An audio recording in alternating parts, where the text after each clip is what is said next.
The last thing Jun Woo-jin expected on a Tuesday evening was a 7-year-old boy walking up to his table like he had a reservation. The boy approached him uninvited. This was not a man children approached, and yet, "Please, sir." The voice came from somewhere around his elbow. Woo-jin looked down. A boy, 7 years old at most, school backpack, uniform slightly wrinkled from what looked like an eventful afternoon. He was looking up at Woo-jin with the calm of someone who had absolutely nothing to fear from him. "Can I call my mom? She will be worried about me." Behind Woo-jin, his head of security coughed quietly into his fist. Woo-jin looked at the boy.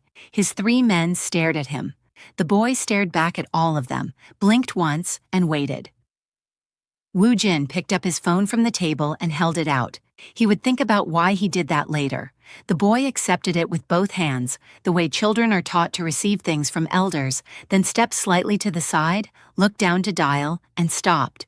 His small fingers hovered over the screen. He stared at the wallpaper for a moment, his head tilting slightly to one side the way children do when something does not add up. Then he looked up at Woo-jin, then back at the screen. Then he dialed anyway, said nothing about it, and made his call. When the call connected, he said calmly, "Mummy, I am at Lux Lounge. I am fine. A nice man gave me his phone. Do not panic." A pause. "You are already panicking. Mummy, I said do not panic." Another pause. "I will explain everything. Come." Woo-jin kept his face completely neutral. He reached for his whiskey. He had absolutely not just watched a 7-year-old discover something that 3 of his most trusted men had never been allowed to know existed. If you already know where this is going, drop a comment below. And if you are new here, hit that subscribe button and turn on notifications, because this story is just getting started. To understand what that boy found on that screen, and why a man who had spent 11 years constructing walls found himself handing a child his most closely guarded secret on a silver platter disguised as a phone, you have to go back, all the way back to 11 years ago. A library, a Wednesday morning in September. A scholarship boy sitting in the far corner with his constitutional law notes spread in front of him and absolutely no interest in being disturbed. Jun Woo-jin had chosen that corner for the same reason he chose everything, deliberately, specifically, having first eliminated all alternatives. The far corner of Seoul National University's law library had the best light, the least foot traffic, and a natural wall of shelves on 2 sides that meant nobody could approach without being seen first. He was in his 2nd year on a scholarship that required him to maintain a grade point average that left no room whatsoever for being human. He was aware of this. He had arranged his entire daily schedule around this awareness. He had not arranged his schedule around Helen James. She came in at 9:17 on a Wednesday morning carrying a stack of sociology textbooks that was a genuine physical hazard, set them down on the table across from him with a thud that disturbed 3 other students, one sleeping cat that had somehow gotten past the front desk, and Woo-jin's meticulously structured concentration.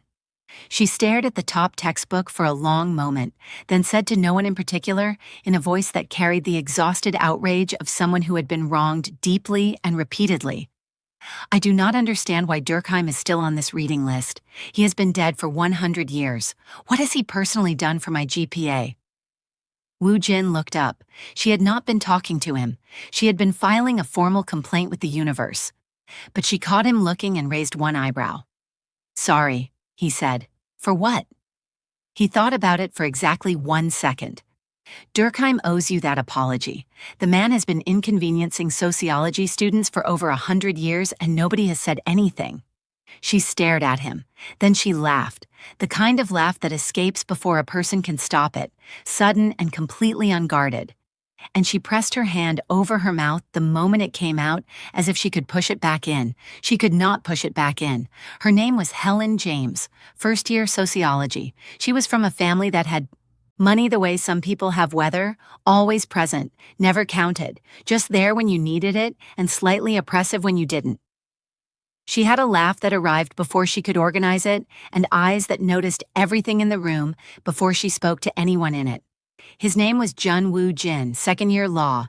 He had a scholarship that covered tuition and a dormitory room and a monthly allowance that covered instant noodles and nothing much else, and he treated all of these things with the matter-of-fact acceptance of someone who has decided that circumstances are simply the starting position and not the final score.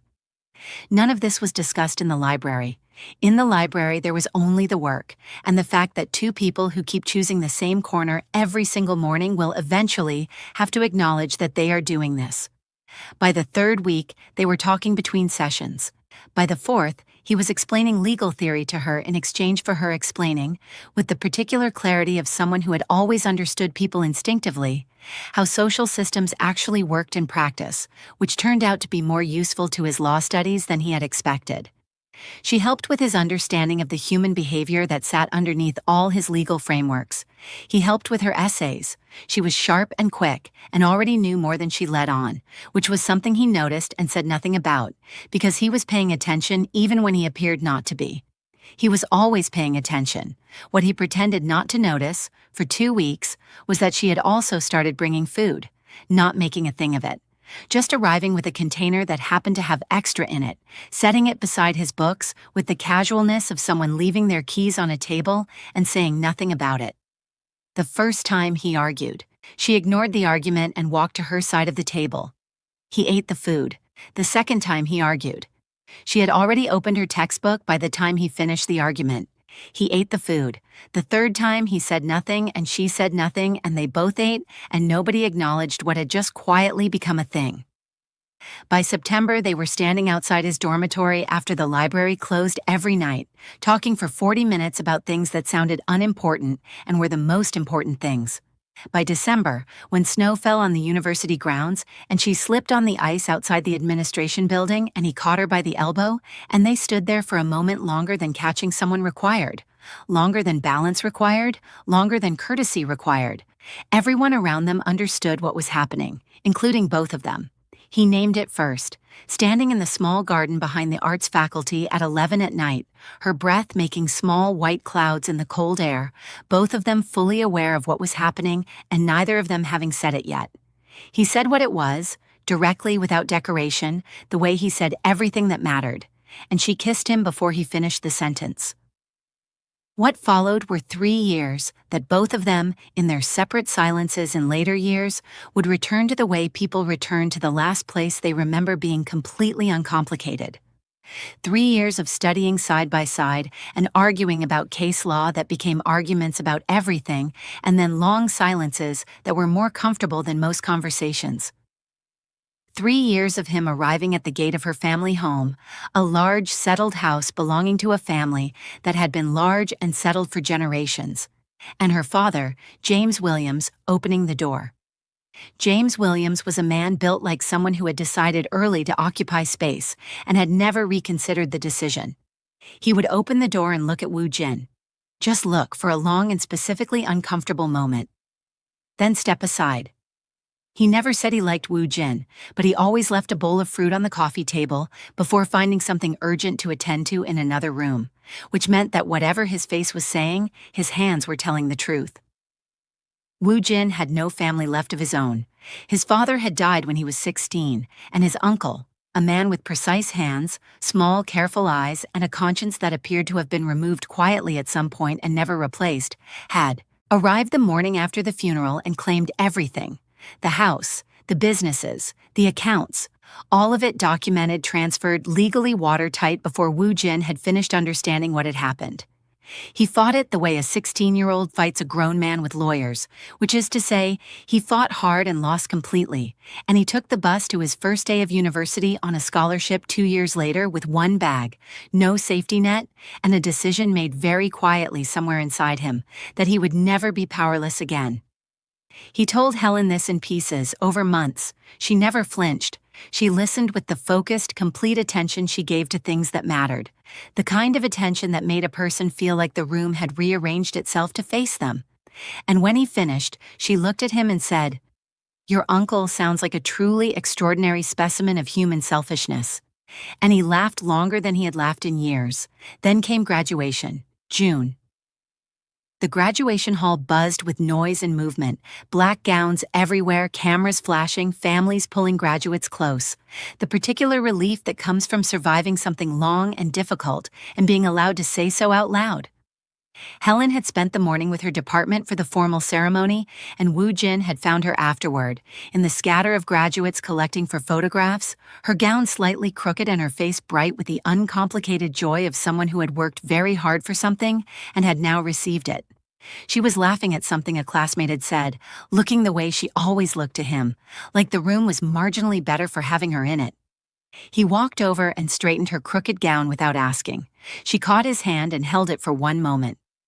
"So," he said, "what are we doing next?" The smile on her face changed, just fractionally, just enough for him to notice because he noticed everything about her. "Woo Jin." "I have been thinking," he said, because he had been, for months, building something in his head. Careful and detailed and completely private, the way he built everything. "That I will article with Park and Associates, Criminal Law Division. I know it is not the most prestigious start, but their mentor program is good, and in 2 years I can—" "Woo Jin." Quieter now. He stopped. She was looking at him the way someone looks at a door they are about to close for the last time. "There is no future," she said quietly. "Between us. I am sorry." Around them, cameras flashed and people laughed and called out names across the hall, completely indifferent to the fact that two people standing 3 feet apart were having a conversation that was quietly dismantling something irreplaceable. He went very still. "What did you just say to me?" "I am engaged," she said. He stared at her. "When?" Not a question, just a word, issued flatly, while he used every available resource to keep his voice level. "It was arranged," she said. "My family—" "Helen." His voice was precise and completely level, which took every available resource. "In 3 years you never once mentioned an engagement. Not once." "I know. Not once in 3 years." He was looking at her the way he looked at witnesses in later years, steady, patient, following the thread. "If this arrangement existed, it existed when we met. It existed in the library. It existed in the snow outside the administration building." He paused. "Why did you accept my friendship knowing this? Why did you accept what we had knowing this? Why, Helen, in 3 years, did you not find a single moment to say, 'Woo Jin, there is something you should know'?" She said nothing. "Is this because of my situation?" He took a breath. "Helen, give me time. 1 year. I will sort everything out. I promise you I will." "It isn't that." "Then what is it?" "Did you think I would not have understood? Did you think I would not have given you the choice to—" "It isn't that simple." "Then explain it to me," he said, "because from where I am standing, you allowed me to build something for 3 years that you already knew could not stand, and I deserve to understand why." She looked at a point past his left shoulder. When she spoke, her voice was prepared in the way of someone who has rehearsed something and is now delivering it. "I never loved you, not the way you thought. I was close to you because you were brilliant. You helped with my work. We studied well together. My grades improved. That was what it was." A long silence. "That," he said very quietly, "is a lie. Woo Jin." "The last time I checked," he said, "you were the one who showed up at my dormitory the night of my father's memorial because you said you did not want me to be alone. I did not call you. You came. You sat with me for 4 hours and said almost nothing, and that was exactly what I needed, and you knew that without being told." He paused. "Was that for your grades?" Something crossed her face, too quickly. "You were the one who argued with my professor on my behalf in the 2nd year when his grading was unfair," he continued. "You filed a formal complaint. I did not ask you to do that.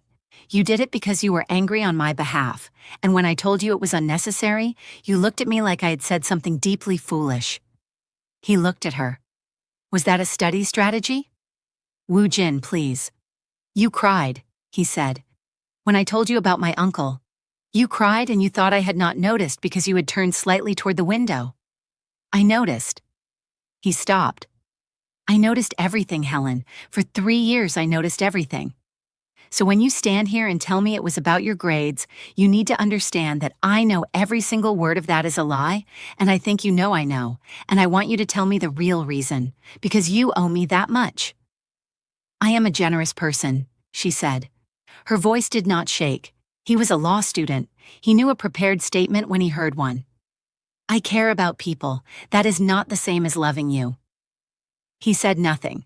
The crowd around them laughed and took photographs and was completely indifferent. She closed her eyes briefly.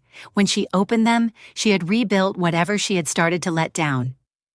"I am sorry," she said. "I wish you well," she said, genuinely, "but we will not see each other again." "Goodbye, Woo Jin." He reached for her, not consciously, just reflexively, the way a person reaches for something that is falling. And she stepped neatly out of range. His hand stilled, half raised, half lowered, going nowhere.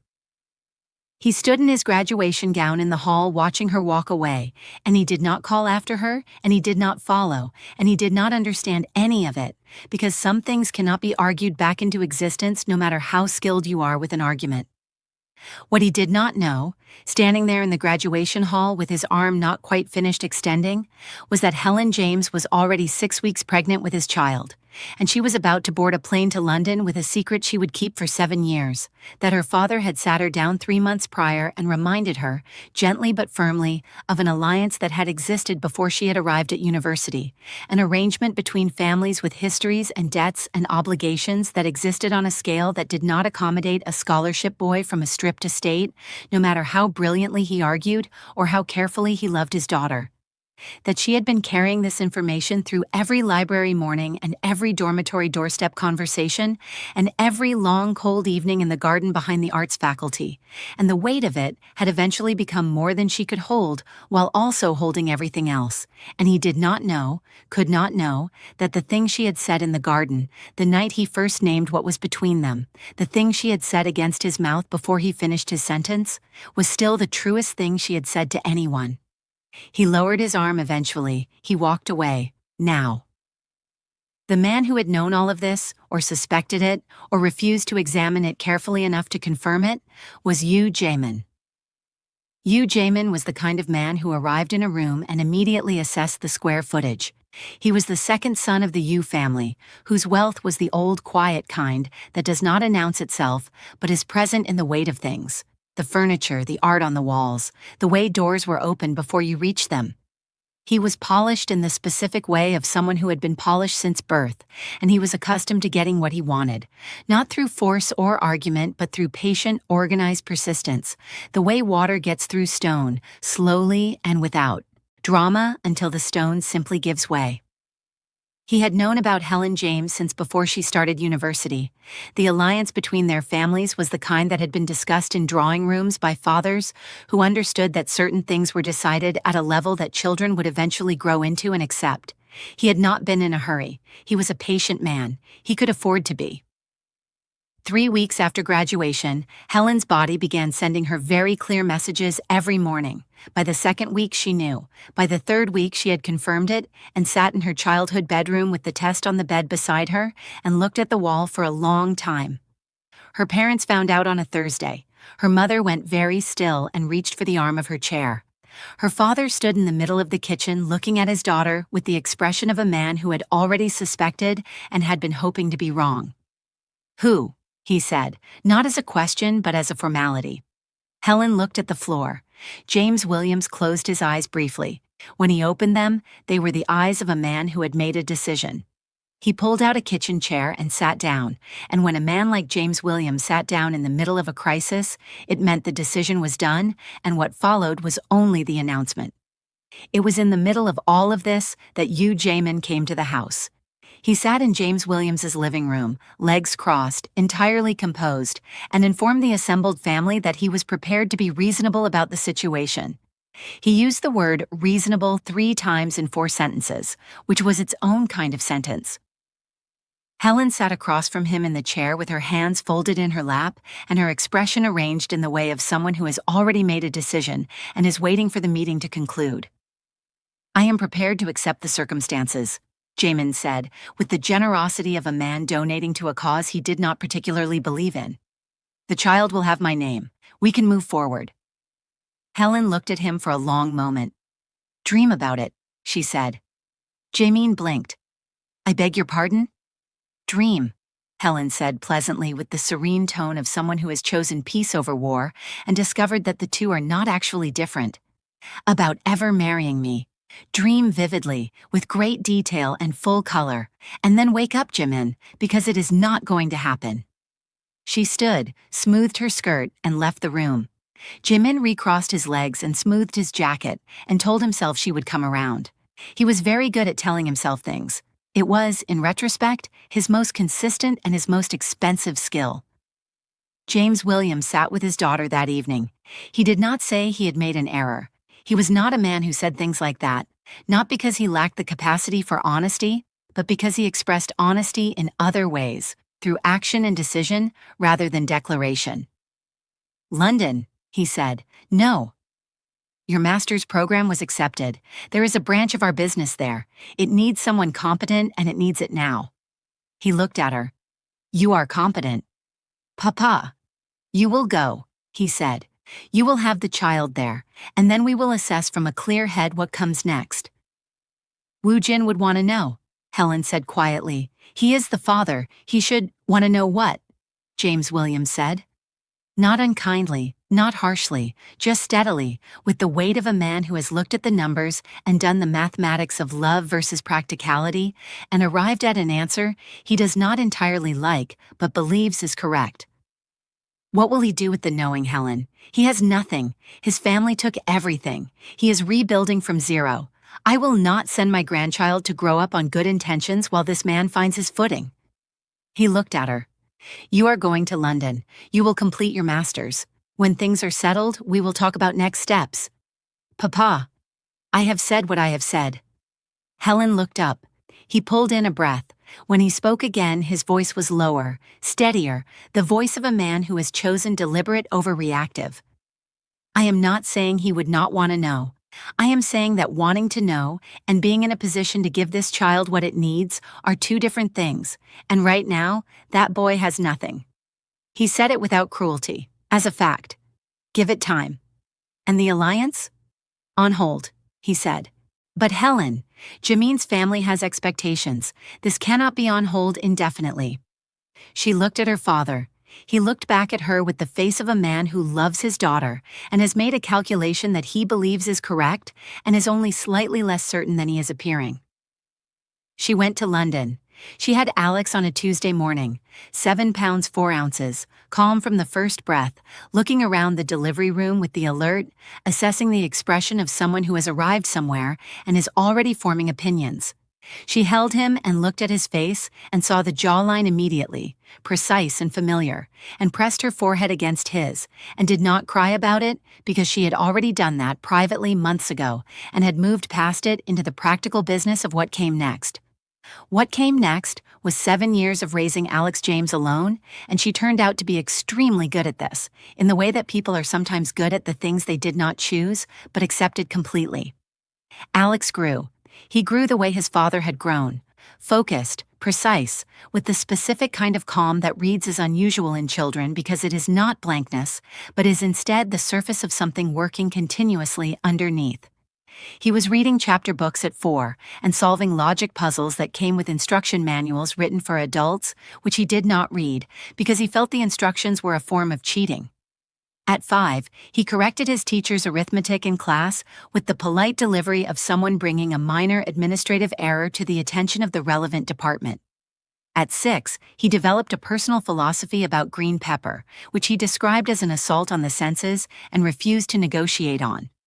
At 7, he had already concluded, through sustained observation and a series of quiet inquiries, that something about his family situation had a gap in it that nobody was directly addressing, and he had filed this away as a project for the appropriate moment. The appropriate moment, as it happened, arrived on a Friday afternoon. Yu Jamin called with the reliability of a subscription that Helen had never signed up for and could not cancel. Every call followed the same structure. He suggested it was time to reconsider. She told him to continue dreaming. He said she would come around. She said she absolutely would not. He said time would prove him right. She ended the call. This cycle had completed perhaps 300 times over 7 years, which meant that Jamin had been wrong approximately 300 times and had learned nothing from the pattern. What he had learned instead was that patience had a cost, and he had apparently reached the bottom of whatever account he had started with. Helen James had spent 7 years in London, managing her father's branch there, raising her son, staying exactly far enough away that the situation could remain suspended indefinitely. But 3 months ago, she had come back to Seoul, with Alex and his school bag, and his mathematics books, and his opinions about green pepper, and she had enrolled the boy in school, and signed a lease and unpacked her things, and Yu Jamin had watched all of this, and smiled, and told himself that her return was a good sign, that proximity would work in his favor, that she would come around. She had not come around. And so on a Friday in October, he made a decision that was, by any reasonable measure, the most significant miscalculation of his significant career in miscalculation. There are rules in Seoul's underworld, unspoken, universal, never broken. You do not step on arrangements above you. You do not move on a man's territory without announcement, and you do not, under any circumstances, involve children. Yu Jamin broke all 3 rules between 2:30 and 2:40 on a Friday afternoon. Fridays were the one day Helen James left work early without negotiation. Every Friday without exception, she was at the school gate by 2:45 to collect Alex. He knew this. She knew this. The school security knew this. It was, in the James household, a law as reliable as mathematics. On this particular Friday, Helen was 12 minutes late. It was a meeting that ran over. A phone call she could not cut short. 12 minutes, the kind of delay that means nothing on any other day of the week. Jamin's men had been watching long enough to know about Fridays. They had been watching long enough to know about the 12-minute window, too. Alex came out of the school gate at 2:40, school bag on both shoulders, uniform slightly untucked at the back, and looked toward the spot where his mother's car was always parked. The spot was empty. He stood there for a moment with the calm of a child who has noted an irregularity and is deciding what to do about it. The black SUV pulled up before he had finished deciding. The door opened. One of the men, neck tattoo, leaned out and said something low and firm, the kind of thing said to a child when the intention is compliance and not conversation. Alex looked at the man. He looked at the car. He looked back at the empty spot where his mother's car was not. Then he picked up his school bag properly on both shoulders and got in. Not because he was afraid. He did not appear afraid in any measurable way. He got in the way he did everything, with the calm of someone who has assessed the situation, identified the available options, and selected the most interesting one. He did not appear alarmed. He appeared, if anything, mildly interested in the development. The man with the neck tattoo, they will be known as Neck Tattoo and Beige Jacket for the duration of this story because they did not introduce themselves and do not deserve better, said, "Don't be frightened, kid." "I am not frightened," Alex said, settling his bag on his lap. "Should I be?" Neck Tattoo looked at Beige Jacket.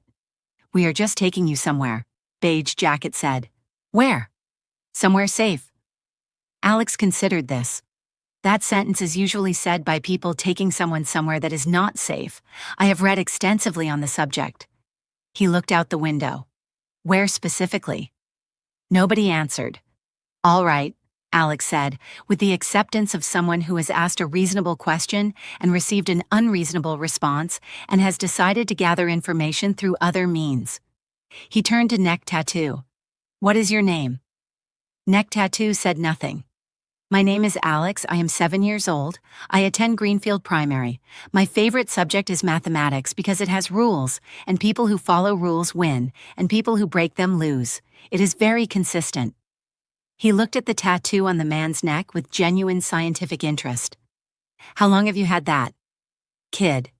It is a dragon. I can see that from here. Did it hurt?" "Look. I am asking because my mother told me that pain is a signal," Alex said. "A signal from the body that something requires your attention, which means the question of whether getting a tattoo hurts is actually a philosophical question about what we are choosing to pay attention to and why." He tilted his head. "What were you choosing to pay attention to when you got that?" Neck Tattoo opened his mouth, then closed it. "I am also curious," Alex continued, turning to beige jacket with the smooth transition of a very small conference moderator. About you. You look like someone who has not called his mother recently. Beige jacket turned to look at the child. What? Your mother, Alex said. When last did you speak to her? That is... Beige jacket stopped. That is none of your business. I am observing, Alex said in the tone of a researcher noting that his approach is being misconstrued. That you have the specific expression of a man who is eating badly, sleeping inconsistently, and has not had a proper conversation with someone who loves him unconditionally in some time? Those are the conditions that lead to poor decision-making. He looked at both of them. For example, taking me from school, that was a poor decision. The SUV was quiet for a long moment. Also, Alex said, I would like it noted that I am not frightened. I just want that on record. Neck tattoo stared out the window. You do not look like a happy person, Alex said, returning to his original subject with the thoroughness of someone completing an assessment. People who are not happy make choices that do not serve them. I think you are capable of better choices. He patted the armrest between them, once, generously. I say this not to be unkind, I say it because I think someone should. When the SUV pulled up outside Lux Lounge 40 minutes later, both men were sitting in a silence that had the quality of silence that comes after something that cannot be untaken. Alex picked up his school bag with both hands, looked at both of them, and said, Thank you for the ride. With complete and genuine sincerity, then he got out and walked into the Lux Lounge alone. Behind him, Neck Tattoo said very quietly to the window, Did a 7-year-old just counsel us? I said, Beige Jacket said, pressing his fingers to his temples, Do not say another word.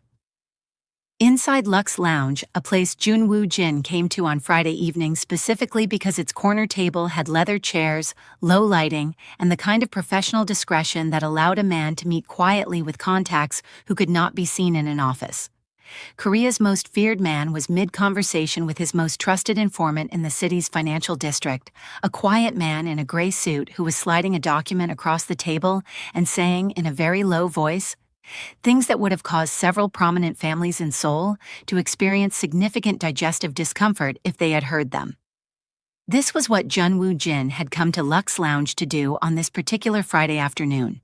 He did not usually come this early. Lux Lounge was an evening arrangement, a place he visited after the city had settled and the right kind of quiet had arrived. But he had requested an earlier meeting that day. Something about the information he was expecting could not wait until evening. And so for the first time, he was sitting in that corner in the full light of a Friday afternoon instead of the dim of an evening. He had not come to be approached by anyone, including and especially children. In Seoul, Junwoo Jin's name was the kind that ended arguments, not loudly, not dramatically. Someone would say it and the room would go quiet, and whatever had been disputed would suddenly seem very small and very beside the point. He was 29 years old. He had graduated at the top of his law school class, by such a margin that 2 of his professors had quietly revised their assessment of what the top of a class could mean, and then had done what he had been building toward since a bus ride when he was 18 years old. He had taken his uncle to court. He had walked in with evidence he had been collecting for years, had stood in front of a judge with the patience of someone who has been waiting a very long time for the moment to arrive and is not going to rush it now that it has, and he had dismantled his uncle's position piece by piece, calmly, completely, without hurry. The uncle left the courtroom a financially and legally ruined man. Woo Jin left, went to his office, sat alone for a while, and thought about his father for a long time. Then he built the rest, the firm, the name, the 63rd floor penthouse, the network of men who owed him things and the network of information that told him, on any given Friday, what was moving in Seoul's underworld and where it was going. His suits were made in Milan because he had decided years ago that when you build yourself from nothing, you do not apologize for where you arrive. In 11 years, he had not looked at a single woman the way he had once looked at Helen James. He had not pursued this as a policy decision. It had simply been true, consistently, the way certain facts are simply true regardless of whether you prefer them. This was not something he examined on Friday evenings. He had a whiskey for that.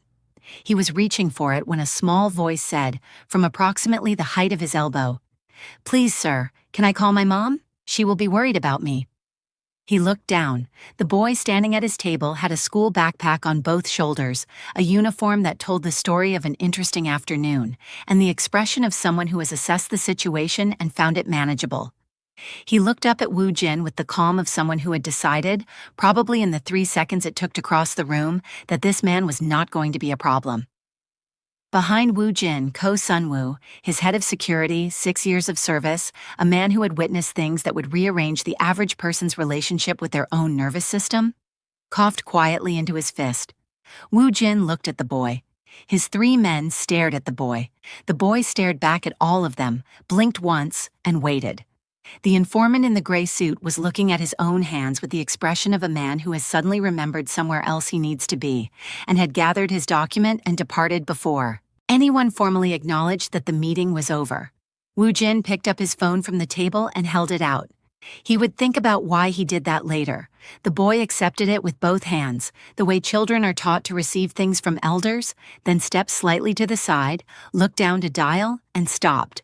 His small fingers hovered over the screen. He stared at the wallpaper for a moment, his head tilting slightly to one side the way children do when something does not add up. Then he looked up at Woo Jin, then back at the screen. Then he dialed anyway, said nothing about it, and made his call. When the call connected, he said calmly, "Mummy, I am at Lux Lounge. I am fine. A nice man gave me his phone. Do not panic." A pause. "You are already panicking. Mummy," I said, "do not panic." Another pause. "I will explain everything when you come. I am completely safe." One more pause. "Yes, I am sure. Mummy, I am sure. Come." He ended the call. He returned the phone with both hands. He looked up at Woo Jin and said, "She is coming," as if this were information Woo Jin had been waiting for. Woo Jin received the phone. He set it face up on the table. He looked at it for exactly 1 second. Then he reached for his whiskey and kept his face completely neutral. He had absolutely not just watched a 7-year-old discover something that 3 of his most trusted men had never been allowed to know existed. The boy looked back at him with the patient, settled interest of someone who had arrived exactly where he intended and was prepared to wait. "What is your name?" Woo Jin said. "Alex," the boy said. "What is yours?" Sun-woo made a small sound. "Woo Jin," he said. Alex nodded once, the way someone nods when a piece of data has been received and filed. Then he climbed onto the chair across the table, the one the gray suit informant had vacated, arranged his school bag on his lap, and looked around Lux Lounge with the calm assessment of someone taking inventory. "This is a nice place," he said. "Thank you," Woo Jin said, because there was nothing else to say. "My mother would like it," Alex said, then after a pause, as if this were a natural continuation. "She made stew this morning before she dropped me at school. She said she was going to finish it in the afternoon, so there should be food at home."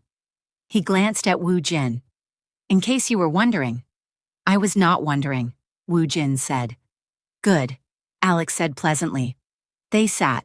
Woo Jin's 3 men exchanged glances behind him with the synchronized energy of people who are all thinking the same thing and have all separately decided not to be the first one to say it. Sun-woo leaned slightly toward the man beside him and used 2 fingers to gesture, briefly, discreetly, from Alex to the back of Woo Jin's head and back to Alex again. The man beside him pressed his lips together and looked at the ceiling. 15 minutes later, the doors of Lux Lounge burst open and Helen James ran in looking like she had sprinted the last 3 blocks in heels.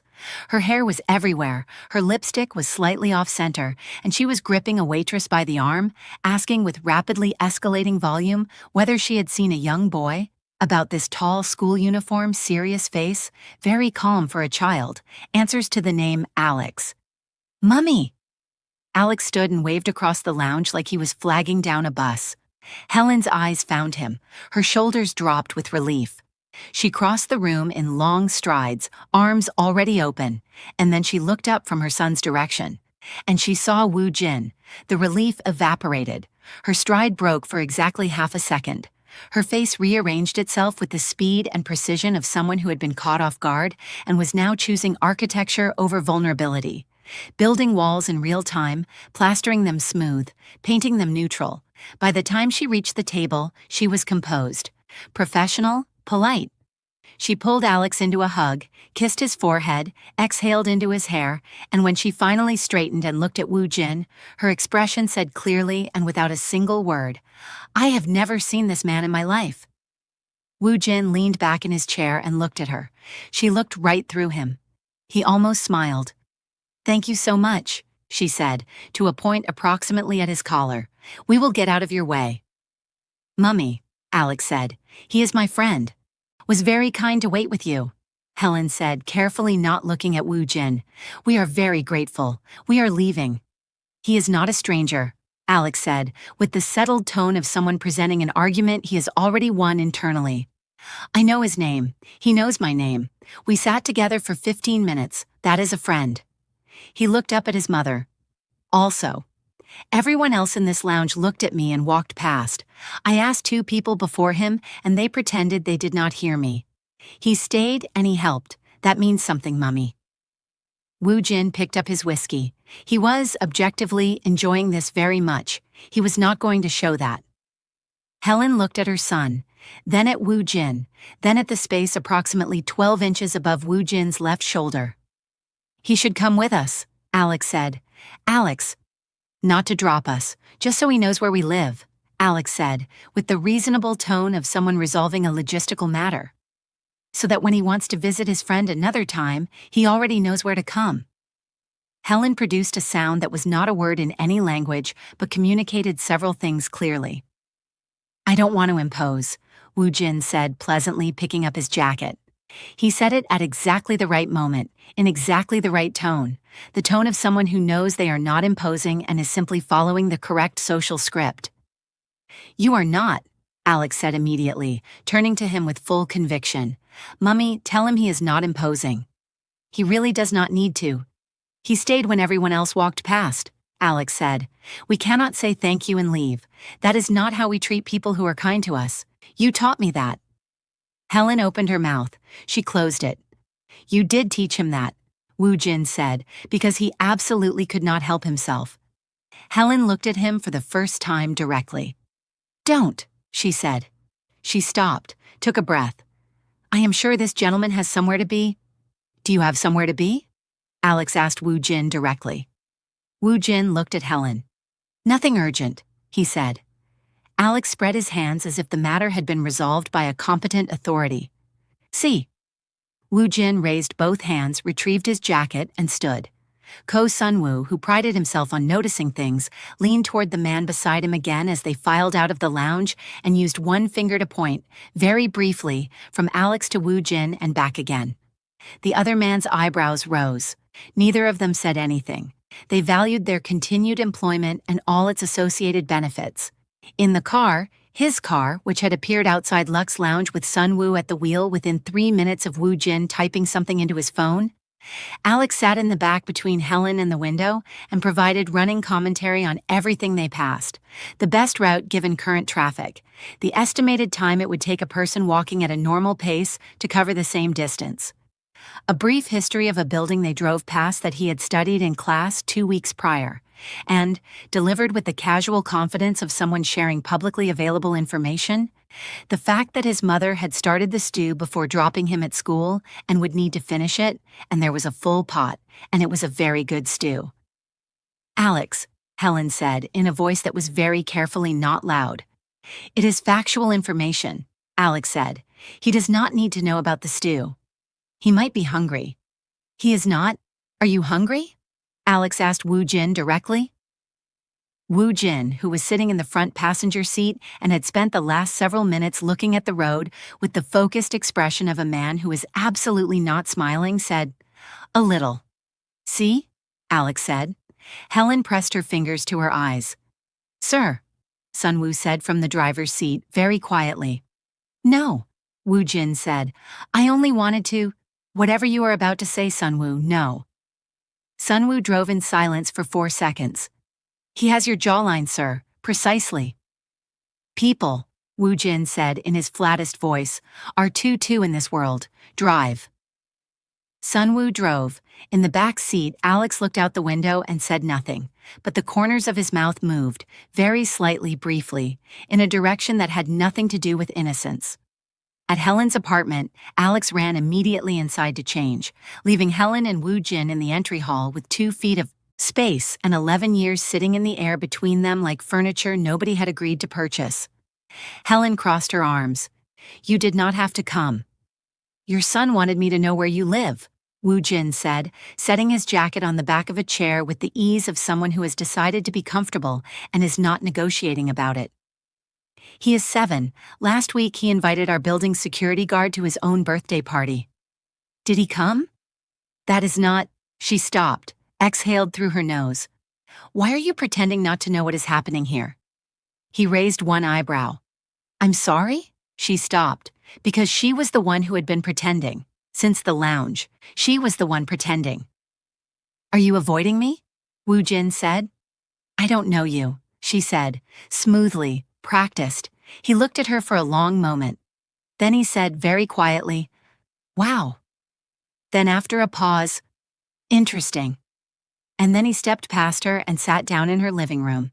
Alex came back in different clothes with his mathematics book and climbed onto the sofa beside Woo Jin with the ease of a child who has decided someone is permanent furniture. He opened it to his current page. Woo Jin looked at the book. Level 4 mathematics, advanced enough for a grown adult, and this boy was 7 years old. "You like mathematics," he said. "It has rules," Alex said, without looking up from the page. "People who follow the rules win. People who don't, lose. It is very straightforward." He turned a page. "Life should work the same way, but people make it unnecessarily complicated." A pause. "He is brilliant," Woo Jin said to Helen, who was standing in the kitchen doorway watching this with the expression of someone watching a natural disaster they had been warned about and had hoped would pass to the north. "Thank you," Helen said, in the voice of someone receiving a compliment through a face that has been welded shut. "And familiar," Woo Jin said. Alex looked up briefly with the expression of a person accepting what is simply accurate and returning to their work. "His father must be proud," Woo Jin said. The room went very quiet, a specific quiet, the kind that contains one question asked plainly and one person deciding very carefully how to answer it. "His father is not around," Helen said. Woo Jin looked at Alex for a moment. A long moment, the kind that says everything he is not saying. Then he looked back at her. "What a shame," he said quietly. "For the father." Then after a pause, "When did you marry?" "After school," Helen said. He nodded again, filing it away. Then he reached for his jacket from the sofa arm. "I should go, Alex." He looked at the boy. "I will see you." Alex looked up. "Soon," Alex said, with the certainty of someone confirming a scheduled appointment. "Soon," Woo Jin said. At the door he paused and looked back at Helen. Just once, one look that said several things in the language of people who have known each other well and are pretending not to. Then he walked out. Helen stood with her hand on the closed door. In the living room, Alex turned a page. "He is nice," Alex said. Helen said nothing. "For someone you have never met before," Alex added very innocently, without looking up from his book. Helen picked up her phone and went to her room. She called her father. James Williams answered on the second ring because he always answered calls from his daughter on the second ring, not the first, because that communicated anxiety, and not the third, because that communicated indifference, and he was neither. "His father was in my house tonight," Helen said, without preamble. A silence, then, "Woo Jin." "He found Alex at a lounge. Someone took Alex from school. We are going to discuss that separately, Papa. And he was the one who waited with him. He drove us home. He sat on my sofa." "And?" "I told him I didn't know him." "Helen, I panicked." Her father was quiet for a moment. Then, "I have been speaking with Jamin's people. The family is restless, Helen. Jamin is not a patient man, and a man who has run out of patience becomes a different kind of man entirely. The alliance has held for 7 years on promises. They want movement. If you continue to hold the line, they will apply pressure, not to you directly, to me, to our businesses." He paused, and the pause had the weight of someone putting something on the table that they have been holding for a long time. "I am not saying this to frighten you," I am saying it because you need to understand what is at stake. If the arrangement ends badly, the consequences will not be small. Helen was quiet. Tell Woo Jin the truth, her father said. Tell him and move forward so that you can close this chapter properly and protect this family. Papa, she said, I still love him. A long silence on the line. I never stopped, she said. Not for one day in 11 years. I should have said that a long time ago. James Williams exhaled slowly. When he spoke again, his voice had something in it that had not been there in the beginning of the call. The sound of a man arriving at the end of something heavy and setting it down at last. I know, he said. I have known for years. I watched you for 7 years raising that boy alone and making yourself smaller because of a decision I made. I decided what Woo Jin was worth before he had the chance to show me. I was protecting you. I believed I was protecting you. He paused. I was wrong, and I need you to hear me say that clearly. Helen said nothing. Her throat was doing something.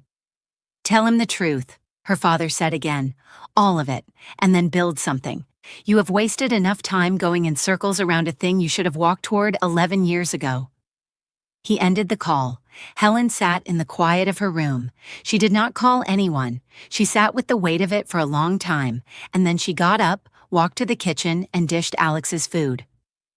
On the 63rd floor, Jun Woo Jin sat in his study with a glass of whiskey and a mind that was completely declining to cooperate with his instructions to stop thinking about what it had been thinking about since the day Helen James walked out of his life 11 years ago and had not stopped once.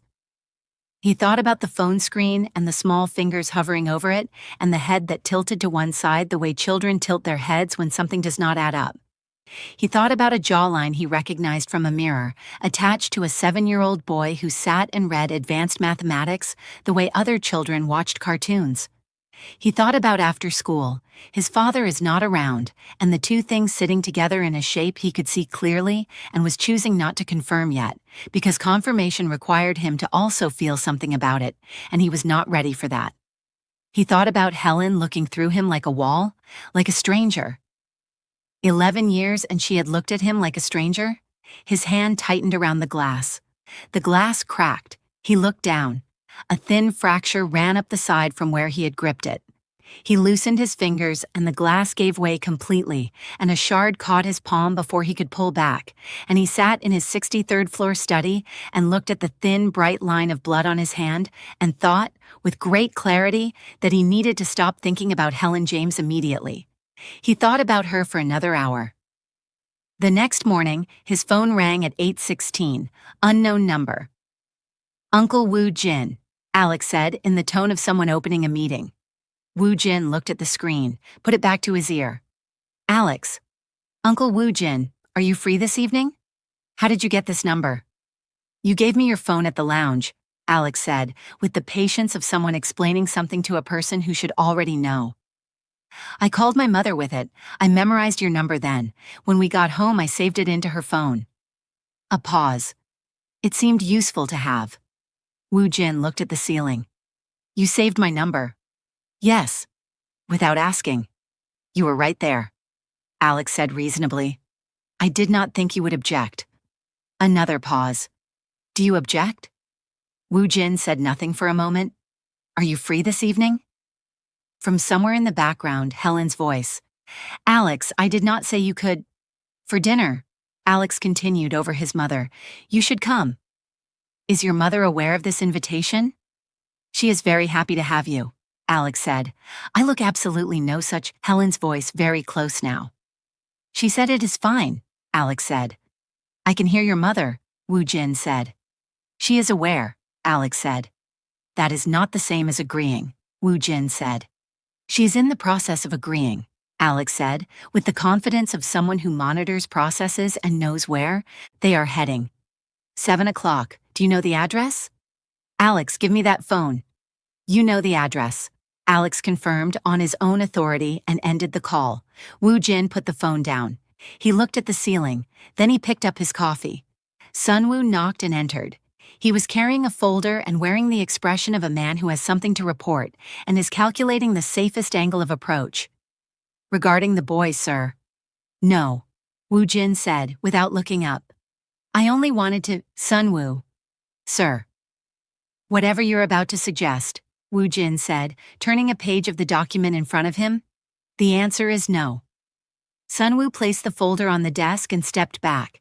He said nothing further, but the folder's tab, in his very neat handwriting, said, Comparative Analysis. He did not open it. He picked it up, held it for one moment, and put it in his desk drawer and locked it. Then he looked at the window for a while. Then he called Helen. She answered carefully. Yes. I need to ask you something, he said, and I need you to answer me honestly, not the way you answered me last night. A silence. Is Alex my son? The silence that followed was long enough to be its own answer, and they both understood that. Helen, he said. Woo Jin. I have looked at that boy for one evening, he said. I have my own mirror, my own face. I have looked at it every day for 30 years. Do you understand what I am telling you? I am not asking you if you think I might suspect something. I am asking you directly, as the man who studied next to you for 4 years and told you what it was in a garden in the snow and meant every word of it. Is Alex my son? Her breathing changed on the line. Don't, he said. Don't perform at me, not now. Woo Jin, answer me. A pause, then very quietly. Come tonight, we can talk properly. Helen, please, she said. Come tonight. Alex wants you there and I... She stopped. Please come. He looked at his desk drawer for a moment. Then he said, I will be there at 7. He arrived with his hand bandaged, the palm wound from 2 nights ago, dressed by his household staff, who had long since learned not to ask. And Alex opened the door before he could knock. Alex looked immediately at the bandage. What happened? Nothing. That is bandaged. Nothing does not require bandaging. I am fine, Alex. Does it hurt? No. You are holding it the way people hold things when they hurt, Alex said, studying the bandage with the focused attention of a consulting physician. Alex, Mummy! Alex turned and projected toward the kitchen. He is here and his hand is hurt and he is saying it does not hurt, but I am not certain he is telling the complete truth. Helen appeared in the kitchen doorway with an apron on and the expression of someone who has been attempting to compose themselves all afternoon and has achieved moderate success. She looked at Woo Jin. She looked at his hand. Something moved briefly in her expression, too fast to name, and then she said, Come in, and turned back to the kitchen. Dinner was rice and stew, exactly as Alex had advertised from the beginning, and it was very good. Warm and full, and the kind of food that is made by someone who cooks when they need to feel settled. Woo Jin ate and did not say it was good because saying it felt like giving away something, and he was not ready to give things away freely yet. Helen served. He thanked her. She nodded. They were both excruciatingly polite to each other across the table in the way of 2 people performing neutrality while operating at full emotional capacity. Alex sat between them and ate a remarkable quantity of food for a child his size and watched everything, missing nothing, with the focused attention of a very small documentary filmmaker who is getting exceptional material. I have decided, Alex said at some point during the second serving, to pursue a deeper understanding of the law. Helen looked at him. Is that so? Yes, I think it is a useful field, structured, rule-based. I am interested in how the rules are built and how they can be used to fix things that are broken. He reached for more stew, with the confidence of someone who has planned this speech and is delivering it. I believe spending time with someone who works in law would accelerate my development. He did not look at Woo Jin when he said this. He did not need to. Helen put down her chopsticks. She looked at her son. Alex. Yes. What development? She said in a very specific tone. Are you talking about? Alex looked at her with the expression of someone who has been asked a simple question and is surprised by the asking. I just told you. Legal understanding, professional development. You are 7 years old. 7 is not too early to begin, Alex said with great patience. In fact, I have read that early exposure to professional fields creates a foundation that... Alex. Yes. You are 7, Helen said. What professional development does a 7-year-old need from a... She gestured briefly in Woo Jin's direction. From a man you met 2 days ago? He is my friend, Alex said. I told you that. You told me that? I did. Alex. She leaned forward slightly. What are you actually doing? Alex looked at her with the calm, open, completely unreadable expression of a child who is either entirely innocent or has been planning something the whole night and has accounted for this line of questioning.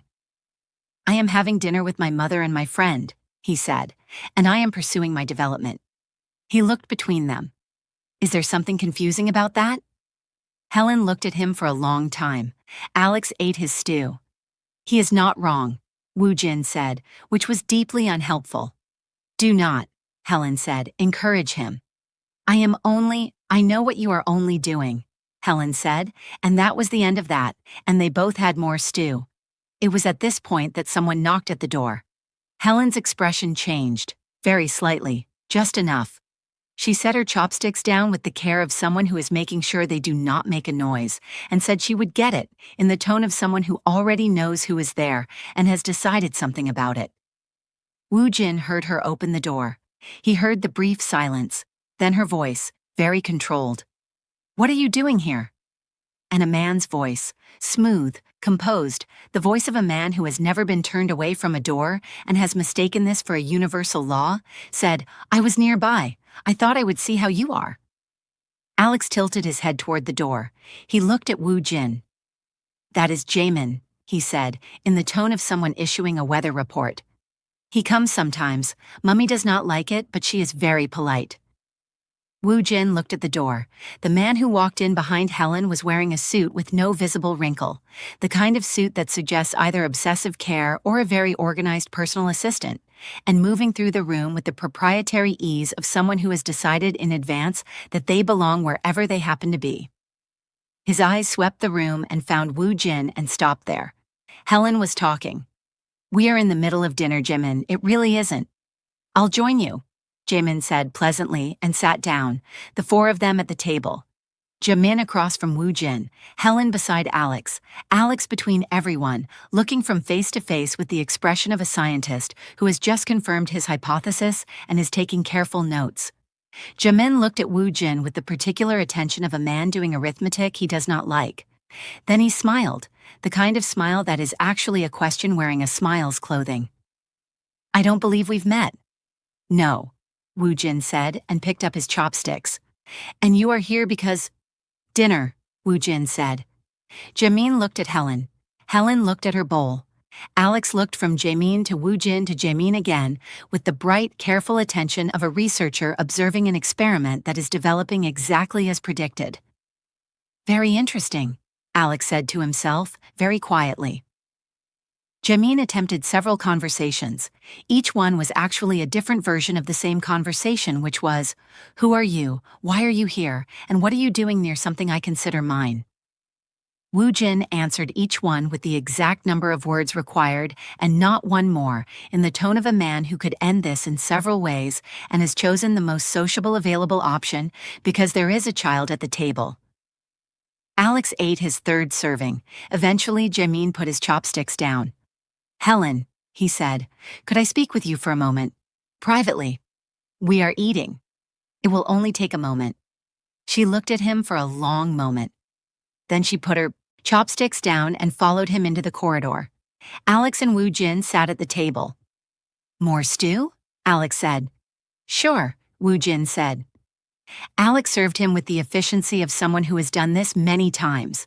The voices from the corridor filtered through the closed door, quiet at first, then less quiet, then not quiet at all. And then a sound came through that made Woo Jin set down his chopsticks. He stood. Alex stood at exactly the same moment. They looked at each other. Stay here, Woo Jin said.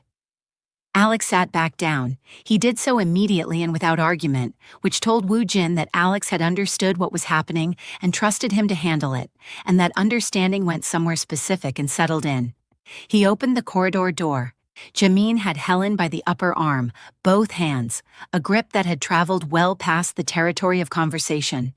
Helen's jaw was set, and her eyes were hot, and she had his collar in both hands with the grip of someone who has had precisely enough and is communicating this through the available means. They both stopped when the door opened, a silence long enough to establish the complete picture. Then Jamin made the error of laughing, a short, social, badly miscalculated laugh, and looked past Woo Jin. "We were just playing, weren't we?" "Playing," Helen said, in a voice so flat it could have been used as a spirit level. She released his collar, smoothed her sleeve. "Yes, playing." Woo Jin looked at Jamin's hand. He looked at Helen's arm. He stepped into the corridor. He moved the way he moved in courtrooms, without drama, without announcement, simply arriving at the position where things would be resolved. He was beside Helen, and Jamin's hands were no longer on her, and Woo Jin had not touched anyone, but the corridor had changed in the way that rooms change when the balance of them shifts without warning. Then he turned to Helen, and he took her hands, both of them gently with the quiet, possessive certainty of someone who is not asking permission for something that was always his, and drew her to his side. He did not look at Jamin while he did this. He looked at her. She looked back at him. She did not move away. Jamin straightened his jacket. He did the arithmetic that men like him always do, arriving at a total he found deeply inconvenient. "I have a business matter," he said, with the dignity available to a man in his position, which was less than he usually had access to. "I'll be in touch." He looked at Helen in a way that was supposed to be significant. "Soon." He left. Helen stood in the corridor with her hands still in Woo Jin's. She looked up at him. He looked at her. Neither of them said anything for a long moment, and what they did not say was, in its way, the most honest exchange they had managed in 11 years. Then Alex called from the dining room. "Is everything all right?" "Yes," they both said simultaneously. A pause from the dining room, then, "Okay, the stew's getting cold." They went back to the table. Alex had cleared the dishes with the efficiency of someone who manages things. He looked up when they sat down and said nothing, which was extremely eloquent. Woo Jin left after dinner. At the door, Alex grabbed him around the waist with both arms, a full, unannounced hug held for exactly 4 seconds, and then stepped back and looked up at him. "Come again," he said. "I will," Woo Jin said. He meant it in a way that had nothing to do with politeness. In the car, he looked out the window at the street moving past and said nothing for a long time. Then he called Sunwoo. "You Jamin," he said, "I want everything." "Yes, sir." A pause. "And the boy, sir." "Jamin," Woo Jin said, "good night." He hung up. He leaned back. He thought about a 7-year-old who hugged without announcement. He thought about that for a very long time. 3 days later, Sunwoo placed 2 folders on his desk. The first said, "You Jamin, comprehensive."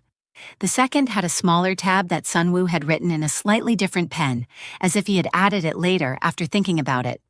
Other matters. Woo Jin opened the first folder and read. He read. By page 3, he was completely still. By page 6, his coffee had gone cold without him noticing. The Yu family's wealth was old and abundant, and built on a foundation that would cause significant structural concern if anyone with the right tools examined it closely. The documentation was extensive. The financial irregularities went back 12 years. There was also, on page 9, the matter of a Friday afternoon, a school gate, a black SUV, a phone call originating from a building near Lux Lounge at 2:34 p.m., a number tracing back to a company, tracing back to a holding company, tracing back, after sufficient layers, to Yu Jamin. Woo Jin closed the first folder. He opened the second. It contained one document, a lab report, short, technical, absolutely unambiguous in its conclusion. He sat with it for a very long time. Then he closed it, put both folders in his desk drawer, locked the drawer, and went to make coffee and did not look at the drawer for the rest of the day. He called his most trusted contact at the Seoul Prosecution Service instead. A quiet call, preliminary, the kind that sets certain wheels turning without anything appearing on record yet. 2 days later, Woo Jin called her. She picked up on the third ring, wary immediately.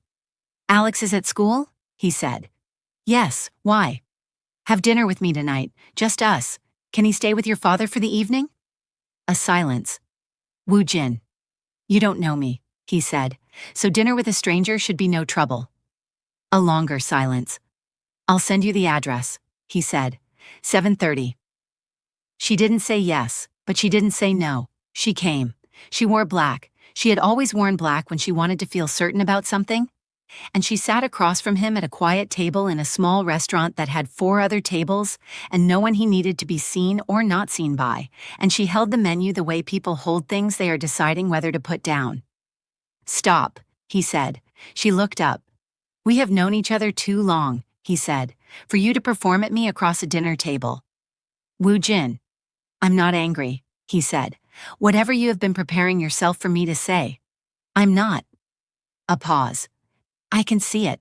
You have been preparing a version of this conversation that goes a certain way and ends with you feeling like you have managed it correctly."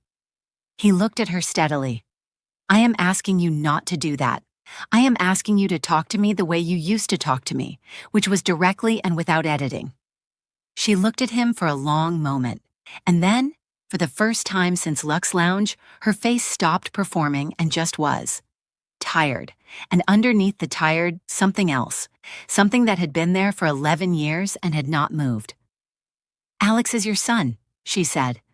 The words arrived cleanly without decoration. He looked at her. "He is your son," she said again.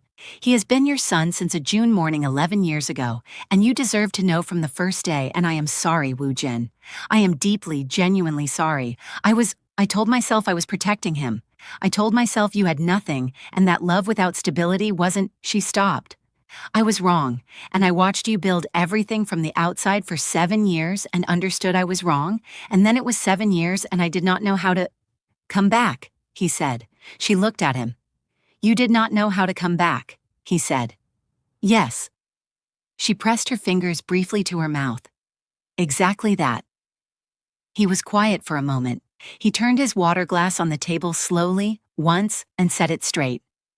"And Yamin," he said. Her jaw tightened. "He is not my husband. He has never been my husband. I did not let it happen, Woo Jin. In 7 years, I did not let that arrangement become real because—" She paused. "Because I still loved you. I hurt you terribly at graduation. I said things that were not true, and I said them because I was frightened and I had been told what was possible and what was not possible, and I chose to believe it instead of choosing you. And I have thought about what I said to you that day, those words, every single day since." She looked at him. "I am so sorry for what I said to you." He looked at her for a long time. Then he said, "We used to do things in very strange places, Helen." She blinked. "What?" "You and I," he said, with the same steady conversational tone. "We used to do things in very strange places, library storage rooms, the garden behind the arts faculty at 2 in the morning, that particular corridor in the science building that nobody ever—" "Woo Jin." Her face was doing something. It was going red. It was going comprehensively, unstoppably red. "I am simply pointing out," he said, "that the intimacy between us was not a matter of study sessions. I want to make sure we are both being accurate about what the last 11 years are built on." "Stop," she said, pressing her hand to her cheek. "Do you want me to be more specific?" "I want you to stop speaking," she said, which was not a thing she had ever successfully wanted in 11 years. "I will stop," he said, "after you acknowledge that what I am saying is accurate." "It is—" She stopped. "It is accurate. Please stop." He stopped. He looked at her red face and her hand pressed to her cheek, and he felt something unlock in his chest that had been locked for a very long time. "I never looked at anyone else," he said, "in 11 years. That is not something I am proud of. It is just the truth." She looked at him with her hand still at her face. "You raised him beautifully," he said. "He is extraordinary. The mathematics, the philosophy, the Green Pepper Manifesto, the unsolicited career counseling of people 3 times his size." He paused. "That was you." "That was you," she said. "He has your brain. He has your heart." She laughed, suddenly completely unguarded, and pressed her hand over her mouth exactly the way she had done in the library 11 years ago, and he watched her do it and understood that he had been right about everything and that the 11 years had not changed the fundamental truth of it. "He takes after both of us," she said. "God help him," Woo Jin said. She laughed again, properly, and it sounded like September in a library and December in the snow and everything that had been displaced finding its way home. He went home that night and unlocked his desk drawer and opened the second folder and read it again. He held the lab report and looked at it for a long time, and then set it down and sat for a while in the quiet of his 63rd floor study. His son, 7 years old, doing advanced mathematics and counseling criminals in the back of their own SUV, and tilting his head at wallpapers that he had absolutely noticed and absolutely filed away. His son.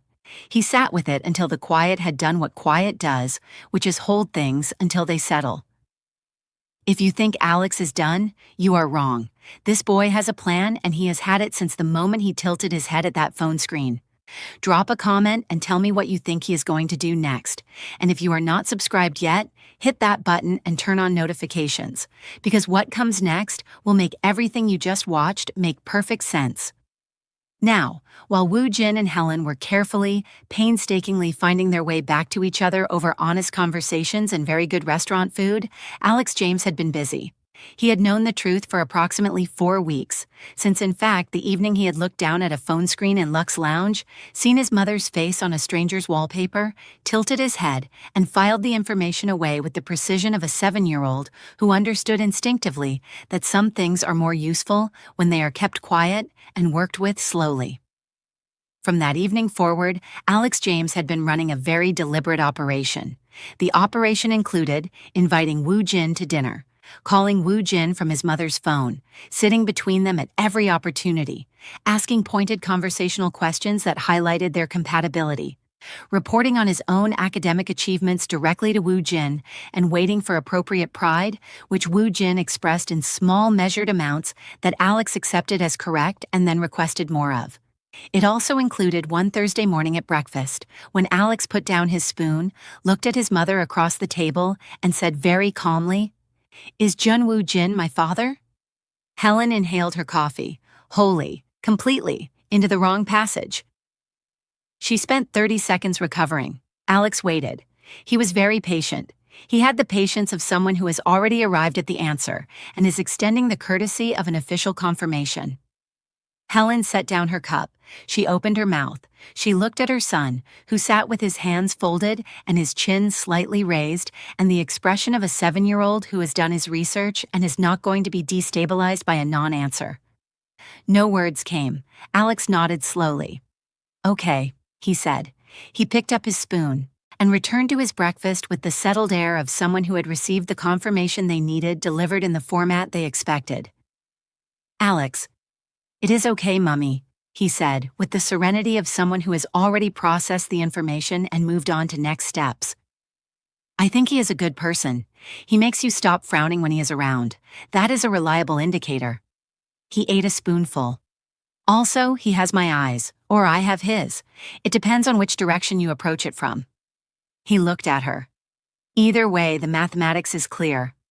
Alex, I will not bring it up until you are ready to discuss it properly," he said generously, "but I will continue spending time with him, for my development." He looked at her. "I told you I was pursuing a legal understanding." Helen looked at her son. This boy, who had her capacity for observation and his father's mathematical certainty and the specific, complete, slightly exhausting intelligence of someone who had worked things out for himself because the adults around him had been working around the edges of the truth without ever landing on it. "Yes," she said quietly. "That is all right."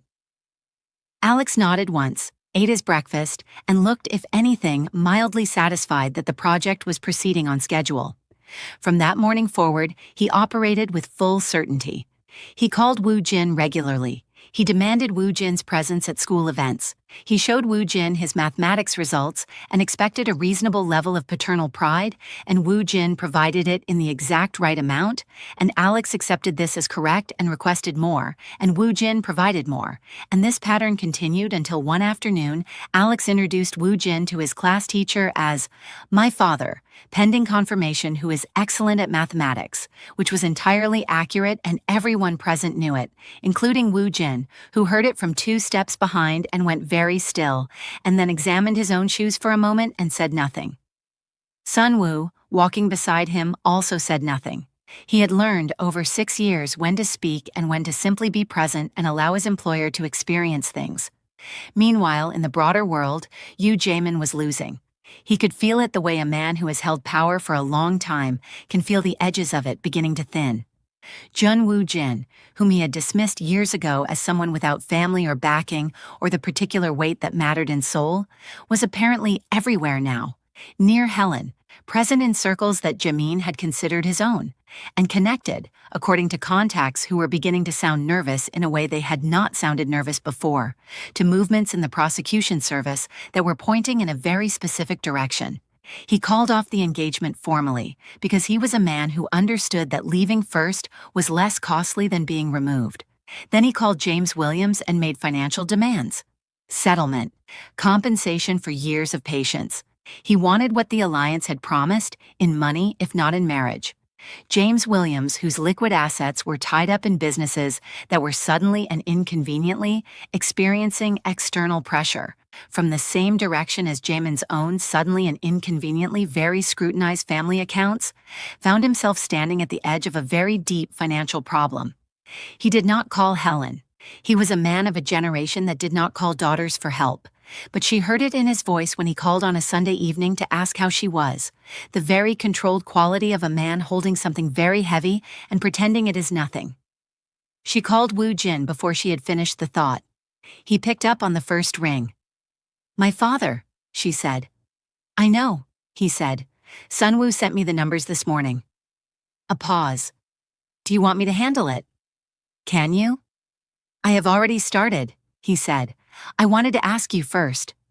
She pressed her hand over her eyes. "Woo-jin." "He left a bowl of fruit on the table every time I came to that house," Woo-jin said simply. "For 3 years, that was the most approval he was capable of giving. I would like to help him." She was quiet for a moment, then, "Okay." "Okay," he said. What followed was the kind of legal work that those who witnessed it described afterward in the tones people use for things that were both beautiful and dangerous. Woo-jin took the U case, himself. He had built the firm and staffed it with people who were excellent, and he left those people to their excellence and took this one himself. He stood in the courtroom the way he stood in all courtrooms, without hurry, without performance, with the patient certainty of a man who has done the work and is simply allowing events to catch up with what he already knows. He dismantled the Yu family's position piece by piece, the financial irregularities. The business conduct went back 12 years, the money that had moved through channels that required creativity to make look legitimate. And then, quietly, precisely, he presented page 9 of Sunwoo's report. The school gate, Friday afternoon, the black SUV, the 2 men who had collected a 7-year-old boy and driven him across Seoul and had then, for 40 minutes, received unsolicited life coaching from their own hostage, who had thanked them for the ride when it was over. The courtroom went very still when this was read into the record. Jamin's lawyers were competent. Woo-jin was significantly better, and had been since he was 27 years old and had stood in a courtroom with nothing and won anyway. The verdict was not quiet. James Williams called Woo-jin 2 weeks after the verdict. There was a silence on the line that had the quality of a room being rearranged. Things moved from where they had been placed to where they more honestly belonged.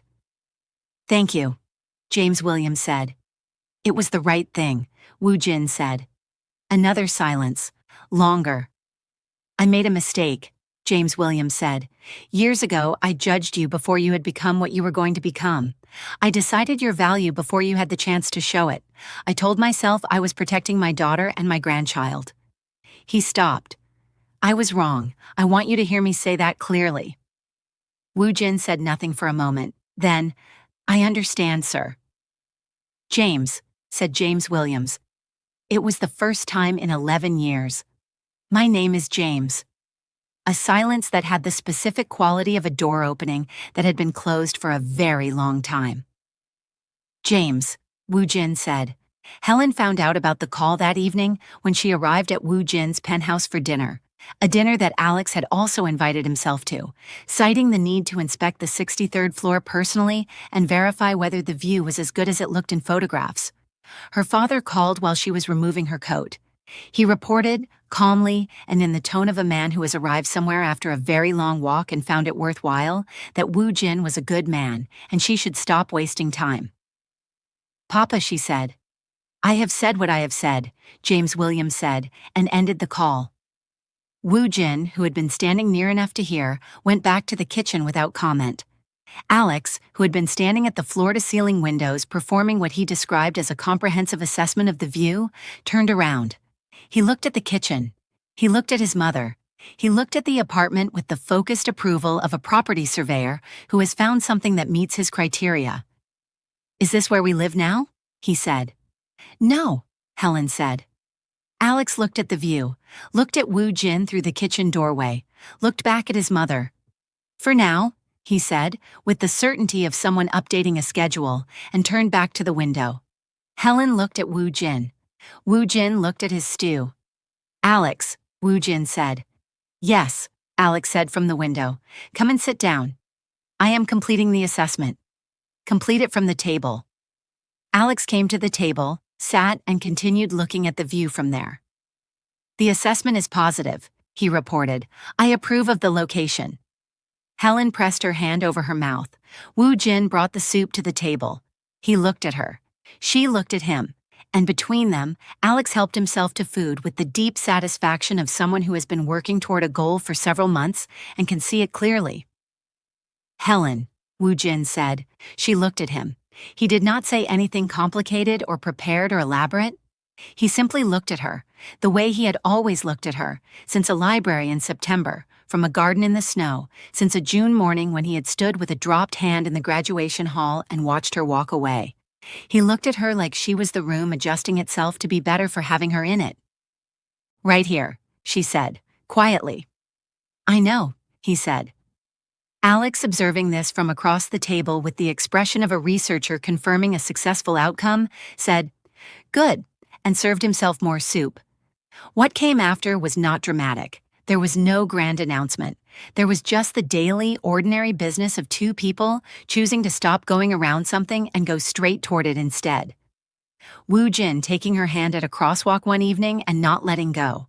Alex demanding both parents attend his school's academic showcase and then sitting between them in the chairs the school provided and informing his class teacher with complete serenity that yes, both of his parents were present, both were available for questions, and yes, he meant both. James Williams came to Sunday dinner and said very little and ate a great deal, and when he left, gave Woo Jin at the door a brief nod that contained 11 years of things his mouth had never quite managed to say. Woo Jin received it and nodded back, and that was enough for both of them. There was, eventually, a ring.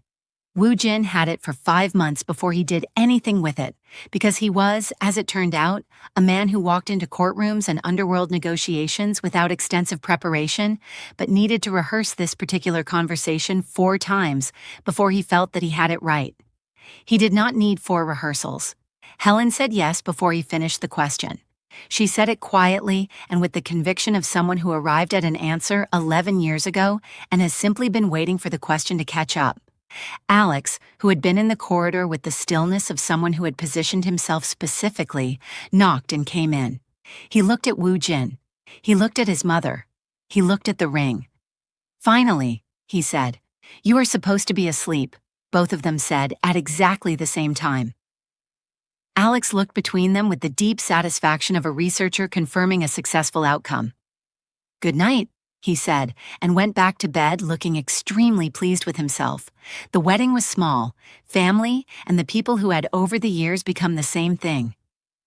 James Williams walked Helen down the aisle with his jaw set and his eyes dry until the last 4 steps, when Woo Jin looked up and looked at her with the expression of a man who has been carrying something for 11 years and has found somewhere permanent to set it down, and James Williams looked briefly at the ceiling and recovered himself with the dignity available to a large man who has decided he is not going to cry at his daughter's wedding and is now negotiating with his own face about this. Alex was the ring bearer.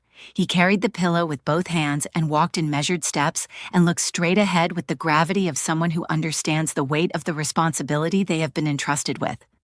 When he arrived at the front and had delivered the rings to the appropriate people, he looked up at Woo Jin and said in a stage whisper that carried clearly to at least the first 5 rows, "Don't mess this up." Woo Jin looked at him. "I mean it," Alex said. "I have put a lot of work into this." "I am aware," Woo Jin said. "Sit down." Alex sat down.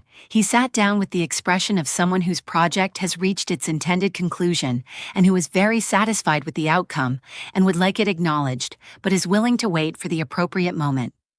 They did not mess it up. What came after was ordinary life, which is the best thing. Mornings and school runs and arguments that were about everything disguised as nothing, and long evenings and seasons changing and Alex growing taller. Alex at 8, explaining to a visiting colleague of Woo Jin's that his father's legal strategy in a particular case had been effective but could have been more efficient if he had approached the third argument differently. Woo Jin's colleague had looked at the 8-year-old and then at Woo Jin. Woo Jin had handed Alex a biscuit and told him to go and do his homework. Alex had taken the biscuit, looked at the colleague once more with the brief assessing attention of someone filing a final note, and gone. Alex at 10, arriving home from school and informing his parents over dinner that he had resolved a conflict between two classmates by presenting both parties with a cost-benefit analysis of continuing the conflict versus the available alternatives, and both parties had agreed to his proposed resolution. Helen had looked at Woo Jin. Woo Jin had looked at his rice. Neither of them had said anything because there was nothing to say. Alex at 12, developing new and strongly held opinions about the inefficiency of various systems, which he shared at length and without being asked. And then there was Seo. She arrived 2 years after Alex turned 9, and she arrived loudly, which was the first indication that she was going to be an entirely different situation. Where Alex had been calm from his first breath, Seo was not calm from her first breath, and showed no particular interest in becoming calm at any point thereafter. She was bright and stubborn, and had her father's jaw and her mother's laugh and absolutely nobody's patience. Alex looked at her in the hospital the day she was born with the assessing attention of someone conducting an evaluation and told his parents she seemed adequately constructed. Helen had laughed until she cried. Woo Jin had looked at his son and said nothing because there was nothing to say. Seo at 5, following Alex everywhere with the committed devotion of someone who has identified the most capable person in the building and made a strategic decision. Alex tolerating this with the resigned acceptance of someone who had not asked for a shadow but had one anyway and had decided to make the best of it. Seo at 5, informing her kindergarten teacher with complete confidence that if anyone took her crayons, it was technically theft and prosecutable, because her brother had explained the law to her and she knew her rights, and that the same brother had also explained that marriage was a legally binding contract, and that their parents had taken an unnecessarily long time to sign what was essentially a straightforward legal contract. The teacher had called Helen. Helen had called Woo Jin. Woo Jin had looked at Alex. Alex had said he was simply preparing her for the realities of the world. Woo Jin had told him to prepare her for the realities of the world slightly less efficiently. And eventually, in the way that eventually always comes, steady and on its own schedule, Alex James came home at 17 with a girl. Both his parents reacted to this with a level of alarm that Alex found genuinely, deeply entertaining. Seo, seated beside her brother at the dinner table, looked between her parents with the alert attention of someone collecting data for future use. "You are being dramatic," Alex told them, sitting across from two people who were working very hard at appearing calm. "We are not dramatic," Helen said. "We are slightly dramatic," Woo Jin said. Alex looked at his father. "Thank you for the honesty." "Don't push it," Woo Jin said. Seo looked at her brother. "What is dramatic?" "What is happening right now?" Alex said. "Enough," Helen said, looking at all three of them. "What?" they said simultaneously, Alex and Seo in the same tone with the same expression. Helen looked at them both for a moment and then shook her head and went to refill the water. Woo Jin looked at his son, who had his jaw and his mother's laugh and the specific, patient, comprehensive intelligence of someone who had looked at a phone screen at 7 years old, tilted his head, said nothing, and quietly decided to do something about what he had found there.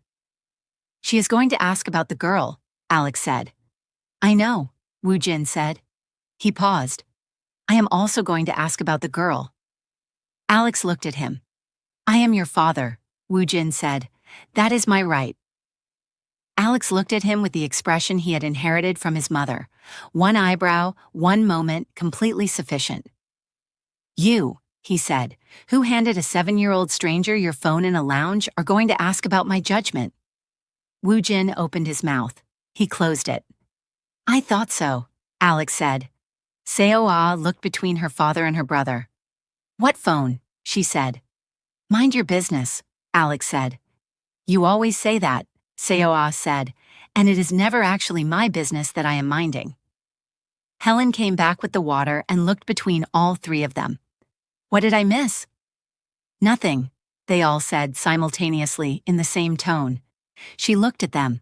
She sat down. She looked at her daughter, bright and loud and entirely herself from her very first breath, and then she looked at her son, this extraordinary, exhausting, completely particular person who had arrived in her life 7 pounds 4 ounces and was calm from his first breath and had been running operations ever since. And then she looked at her husband across the table, who was looking back at her with the expression he had worn in a library 11 years ago and in a garden in the snow, and on a morning when he had looked up from the front of a small room and seen her walking toward him. Alex looked between them. He had the expression of someone watching a thing they built working exactly as intended. You are staring at each other again, he said. Mind your business, Woo Jin said. My business, Alex said, is exactly what I am minding. He served himself more rice. He looked at Seo-ah.